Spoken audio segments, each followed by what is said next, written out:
Hello, welcome to the instructions for Module 3. I wanted to remind you that you will be doing your usual module assignments. This is going to include reading your module article and reviewing the article summary that I have posted.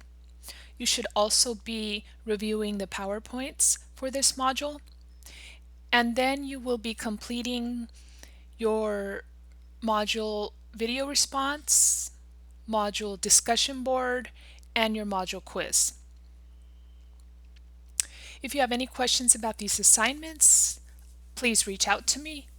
You can also post any questions in the Q&A discussion board for this course. I want to remind you as you're completing the peer responses for your discussion board that you should be adding on to the psychological content. You should not be grading, approving, or complimenting your peers. Also, be sure to be using professional writing, which includes paragraph indentation and professional greetings. If you cannot figure out how to do indentation in Canvas, all you need to do is hard space in about 10 spaces using the spacebar. Before I finish this video, I wanted to talk a little bit about the content of Module 3. For Module 3, we're focusing on oppression and empowerment.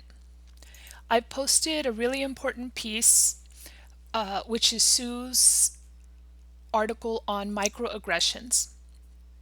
And I really want you to go over that, although it's a longer piece. Now, there's been talk about changing the language around microaggressions because the word micro tends to mean small. Originally, Sue's work on microaggressions was meant to contrast macro versus micro. And macro is really systemic or sociological racism, and micro tends to be individual racism. So don't think of microaggressions as small racism. Just think about them happening regularly and building up over time. Within Sue's article on microaggressions, he speaks to different types of microaggressions, including micro invalidations, as well as micro assaults.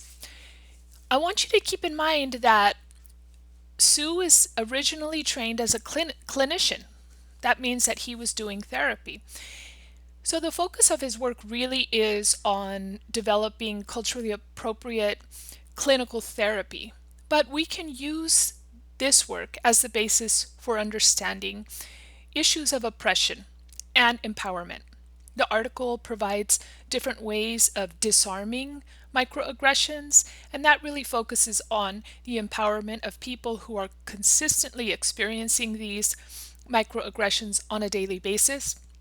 There's also talk about the target and then allies in this process.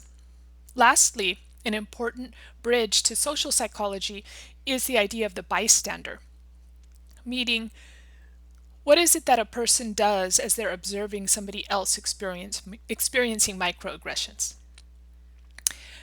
Okay, I look forward to seeing you in Module 4 video explanation.